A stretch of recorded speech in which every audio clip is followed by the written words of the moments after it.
Bonjour, chers étudiants. Je vous présente un exercice concernant le budget d'investissement, plus exactement en termes de choix d'investissement dans le cadre de notre pédagogie de renforcement. L'exercice est présenté sous format QCM dans le cadre de notre module contrôle de gestion.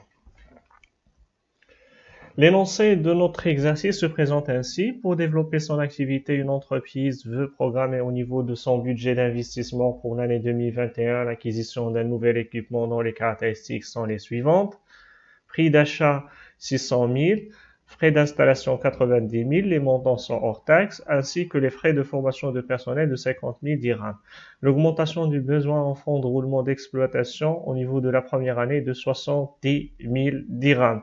Donc, l'augmentation de besoin en fonds de roulement résulte d'où? De décalage entre les délais fournisseurs et les délais clients. Donc, ça nous donne une augmentation de besoin en fonds de roulement. Ça peut concerner l'ensemble des années, mais dans notre cas, il concerne seulement la première année. La durée d'exploitation est de 5 ans, ainsi que la durée d'amortissement. Le mode d'amortissement est linéaire, constant. Le chiffre d'affaires annuel est de 650 000 dirhams hors taxes pour l'ensemble des années. Là, il faut faire attention. Pour d'autres cas, il se peut que le chiffre d'affaires soit variable. Donc, il varie d'une année à une autre. Les charges variables est de 40% du chiffre d'affaires avec un pourcentage fixe, mais ils sont variables. Le charge fixe hors amortissement est de 150 000 dirhams par an, c'est-à-dire ici, l'amortissement n'est pas inclus. Faites attention aux données. Les valeurs résiduelles et les nets d'imposition qui est égal à 60 000 dirhams. Alors, le taux d'imposition qu'on va vous donner est égal à 30%. C'est un taux forfaitaire pour travailler cet exercice-là. Laquelle des affirmations suivantes est-elle juste comme première question? Est-ce l'investissement est une décision de la dépense qui conduit à l'acquisition d'un actif? Ou bien l'investissement est une décision de dépense qui conduit à l'acquisition d'une matière première pour réaliser un bénéfice? Ou bien l'investissement est une décision en vue de l'obtention d'un flux de liquidité ultérieur et ayant pour but d'accroître la richesse des salariés de l'entreprise? Donc ici, chaque affirmation, il y a une seule qui est juste et les autres, il y a certaines anomalies. Donc, dans la première, l'investissement est un élément, une acquisition de l'actif, oui, c'est juste. Voilà. La deuxième n'est pas juste parce qu'il s'agit de l'acquisition de matières premières et dans ce cas-là, c'est une charge et ce n'est pas un investissement. Alors, l'investissement est une décision en vue de l'obtention des flux de liquidité ultérieurs. Si c'était pour augmenter la richesse de l'actionnaire, donc c'est juste, mais ici c'est pour les salariés. Donc il faut faire attention. Le plan comptable classe les investissements en fonction de leur objet, de leur destination, ou bien d'une autre réponse, ou bien une autre classification. Donc la bonne réponse c'est en fonction de leur destination. Ici on parle d'immobilisation incorporelle, immobilisation corporelle et immobilisation financière, c'est la classification des investissements selon le plan comptable. Alors, on cherche maintenant à calculer le montant du capital investi. Est-ce que c'est égal à 600 000? Est-ce que c'est égal à 690 000? Est-ce que c'est égal à 740 000 ou bien à 810 000? Donc, pour ce faire, il faut faire la distinction entre le capital investi et le coût d'investissement. On définit d'abord le coût d'investissement comme étant un coût qui comprend les charges engagées pour entamer le projet. Dans ce cas-là, le coût d'investissement comprend le prix d'achat hors taxe des équipements, les frais d'installation, les charges de formation de personnel qui s'occuperont également de l'équipement. Et dans notre cas, le coût d'investissement est égal à 600 000 plus 90 000 plus 50 000, donc est égal à 740 000. Donc automatiquement, ce n'est pas 600 000, ce n'est pas le capital investi et ce n'est pas non plus 740 000 qui est le coût d'investissement. Maintenant, c'est quoi le capital investi? Le capital investi, c'est naturellement c'est ce coût d'investissement, mais augmenté par l'augmentation de besoins en fonds de roulement d'exploitation. Ce qui va nous donner 740 000 plus 70 000, ce qui va nous donner un montant de 810 000. Donc 810 000 était la bonne réponse pour cette troisième question. Sachant maintenant que le taux d'actualisation est de 10%, la valeur actuelle nette de vanne est de 16 000, 18 000, 25 000 ou une autre réponse. Pour ce faire et pour calculer la vanne, donc il faut suivre les étapes suivantes et tracer le tableau suivant dans lequel les lignes, les éléments à calculer ou bien à noter et dans les colonnes, c'est les fins de chaque année. On commence par le chiffre d'affaires. Donc le chiffre d'affaires est d'après les données il est égal à 650 000 et il est stable sur les 5 années. Alors là, je récapitule également et je vous dis qu'il faut faire attention. Pour d'autres cas, il se peut que le chiffre d'affaires ne soit pas le même. Donc le coût variable, c'est 40% par rapport à ce chiffre d'affaires. C'est-à-dire je prends 650 000, je multiplie par 40%, par 0,4 ou bien 40 sur 100 pour me donner 260 000. Les charges fixes hors amortissement d'après les données est égal à 150 000.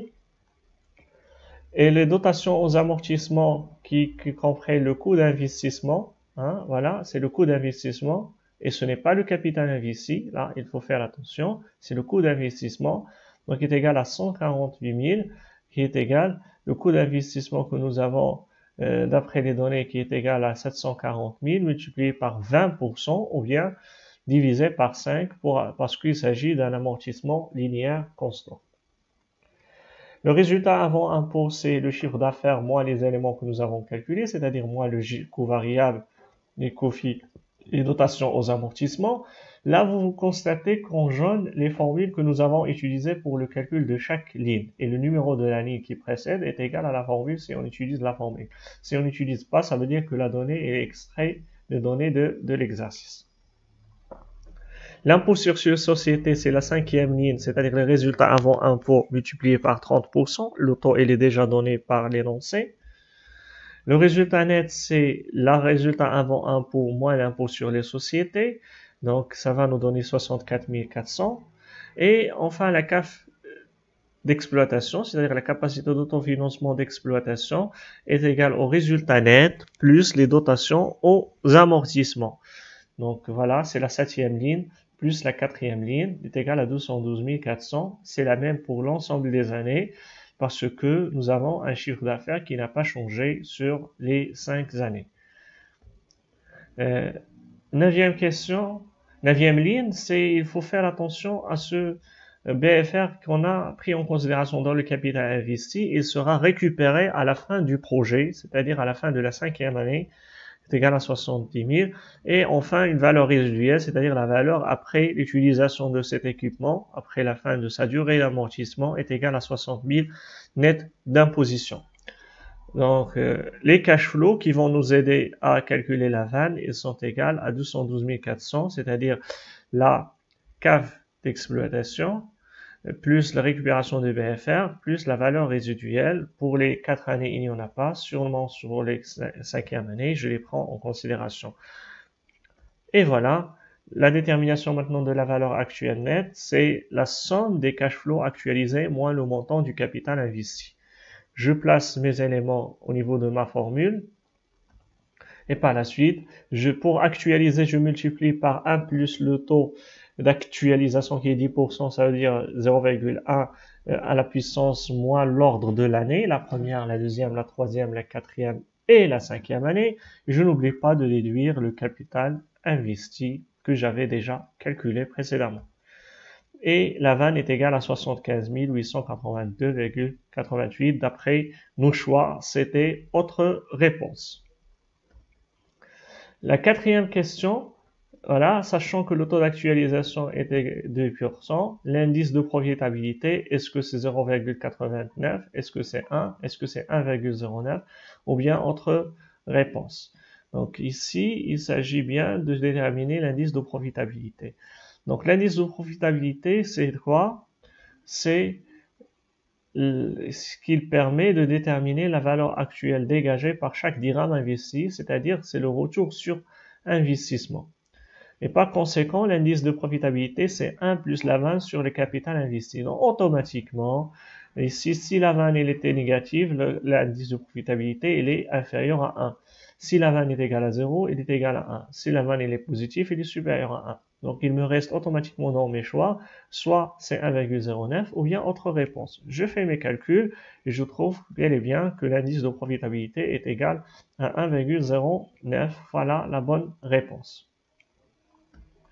Maintenant, sachant que le taux d'actualisation est de 10%, on cherche le taux interne de rendement, le TIR, ou bien le TRI dans d'autres appellations. Est-ce c'est 13,47%, est-ce que c'est 14,37%, ou bien 3,47%, ou bien une autre réponse. La détermination de taux de rentabilité interne, ou bien de taux de rendement interne, donc, il est appelé également le TRI, comme je viens de dire, c'est le taux d'actualisation qui annule la vanne.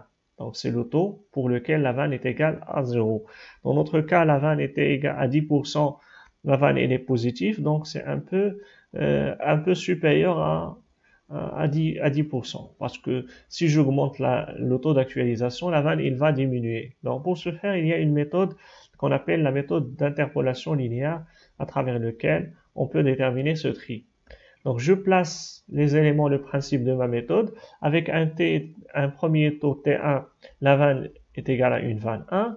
Et le tir ou bien le tri, la vanne est égale à 0. Et T2, un deuxième taux, la vanne est égale à une autre vanne. Donc ici, il me faut une vanne positive et une vanne négative. Dans mon calcul, j'ai trouvé que la vanne elle était positive avec le taux de 10%.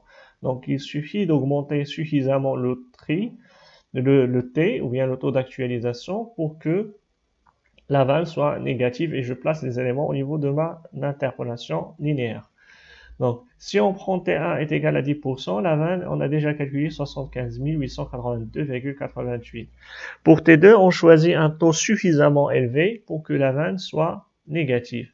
Donc, on choisit un taux suffisamment élevé, c'est-à-dire un taux supérieur à 10%. Donc, pour ce faire, on a choisi un T est égal à 15%, puis on a recalculé la vanne en plaçant de la même façon, juste on a changé le taux de 0,1 à 0,15 avec les mêmes éléments et on a trouvé que la vanne, bel et bien, elle est négative, moins 33 369,28. Qu'est-ce qu'on va faire si nous avons trouvé que la vanne, elle était encore positive? Donc, tout simplement, augmenter le taux encore et recalculer jusqu'à ce qu'on trouve que la vanne, elle est négative. Une fois elle est trouvée négative, je la place au niveau de ma formule pour réaliser mon interpolation linéaire. Voilà les éléments. T1, 10, la vanne est égale 75 882.